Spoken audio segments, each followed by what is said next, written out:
ভাইয়া আসসালামু আলাইকুম। ওয়ালাইকুম সালাম। তোর এই অবস্থা কেন? একটু ডিস্টার্ব। আসসালামু আলাইকুম। ওয়ালাইকুম সালাম। ওয়ালাইকুম সালাম। কি যেন নাম তোমার? তোমার নাম? সূচনা। সূচনা।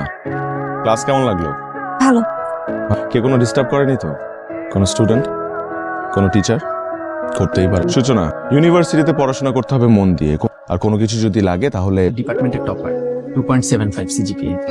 টপারের রেজাল্ট 2.75। রেজাল্ট 2.75, 3.75। সূচনা, কোনো কিছু যদি লাগে আমাকে বলবা, ওকে? জি। তোমার ফোনটা দাও। ফোন দিয়ে কি হবে? তোমার যদি কোনো প্রয়োজন হয় আমাকে, তাহলে সব জায়গায় তোমাকে খুঁজে পাবে না। তো তোমার ফোনে আমার নাম্বারটা আমি সেভ করে দিচ্ছি, বল দিলেই পেয়ে যেতে পারো। আজ আসছি।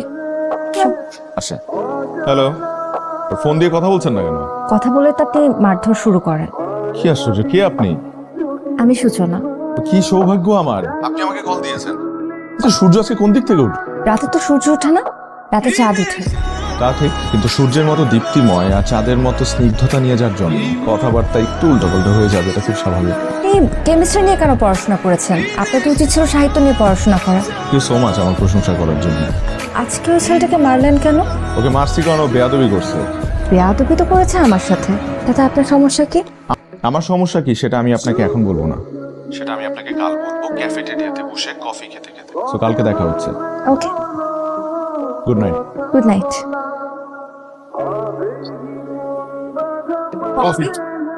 তো ক্যাম্পাস কেমন লাগছে? ভালোই, কিন্তু পুরোপুরি ক্যাম্পাসটা ঘোরার আগেই পরীক্ষা চলে আসলো।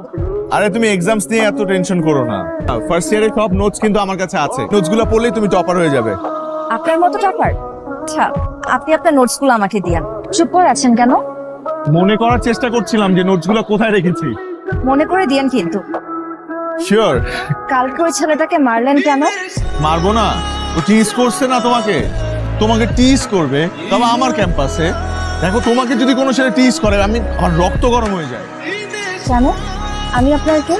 সেটা জানি না, কিন্তু আমি তোমার একটা জিনিস ওয়ার্নিং দিয়ে দিচ্ছি। এই ক্যাম্পাসে কোনো ছেলে মাইন্ড না খাক, তাহলে তোমার আশপাশে কোনো ছেলেকে ভিড়তে দিবা না। It will be better for me বুঝেছি। আমি তাহলে আজকে যাই? না, প্রমিস। চেষ্টা করব। ফ্যামিলিতে কে কে আছে? মা মারা গেছে ছোটবেলায়, বাবা আছে আর বড় ভাই। বড় ভাই কি করেন? প্রাইভেট ইউনিভার্সিটির একজন টিচার। গুড প্রফেশন, শিক্ষকতা। বাহ, তুমি ভবিষ্যতে কি করবা মনস্থির করছো? আমার ফিউচার প্ল্যান কোনো করিনি। করো নাই? বাহ বাহ বাহ, খুব ভালো। করতে তো হবে। পছন্দ অপছন্দ কোনো কিছুই আমি অপূর্ণ রাখি না।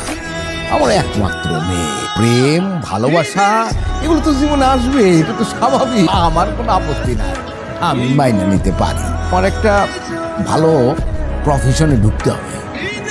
জি জি, অবশ্যই চিন্তা করছিলাম যে মানে একটা চাকরি জন্য প্রিপারেশন চিন্তা করছি। চাইলে তো বিসিএস ক্যাডারেও ঢুকে যেতে পারো। জি। আমার মেয়ে তো নিশ্চয়ই খুব ভালো একটা প্রফেশনে ঢুকে যাবা। কথা দিতেছি, নিজের দাঁড়ায়া তোমাদের বিয়ের ব্যবস্থা। থ্যাংক ইউ বাবা। সূচনা, এই এই কি হয়েছে? হচ্ছে কি? এই, ছাড়ো ছাড়ো ওকে, ছাড়ো ছাড়ো। কি ব্যাপার? তোমরা এখানে একটু পর কি পাত্রপক্ষের আসার কথা? কথা সেটা না, কথা হলো তুমি এক্ষুনি যদি এদেরকে নিয়ে এখান থেকে চলে না যাও, আর ভয়ঙ্কর রূপটা দেখবে। অবশ্যই যাব, কিন্তু সাথে করে সূচনাকে নিয়ে যাব। সূচনা, সূচনা! তোমার সাহস দেখে আমি অবাক হচ্ছি। আমার বাড়িতে দাঁড়িয়ে তুমি আমার কথার অবাধ্য হচ্ছ। আমি বলছি কারণ আপনি আমাকে বাধ্য করেছেন বলতে, তাই। আমি তোমাকে বাধ্য করছি আমার মেয়ের সাথে ভালোবাসার সম্পর্ক করতে, ভালোবাসার অভিনয় করে আমার সমস্ত সয় সম্পত্তি দখল করতে। আমি অবাক হচ্ছি আপনার এই মুখোশ দেখে। সেদিন কি সুন্দর করে আমার সাথে কথা বললেন যে সূচনাকে ভালোবাসার আগে আমি কখনোই জানতাম না জামশেদ মজুমদারের মেয়ে। আপনার সয় সম্পত্তি, টাকা পয়সার কোনো লোভ আমার নেই। আমি শুধু এই পৃথিবীতে সূচনাকে চিনি এবং সূচনাকে ভালোবাসি। সূচনা, তুমি আমাকে ভালোবাসো? বাসি। সূচনা, তুমি কি সব কিছু ছেড়ে আমার সাথে চলে যেতে পারবে এই মুহূর্তে? শুধু এই বাড়ি না, তোমাকে ভালোবেসে আমি এই পৃথিবীও ছাড়তে পারি। আই এম সরি বাবা।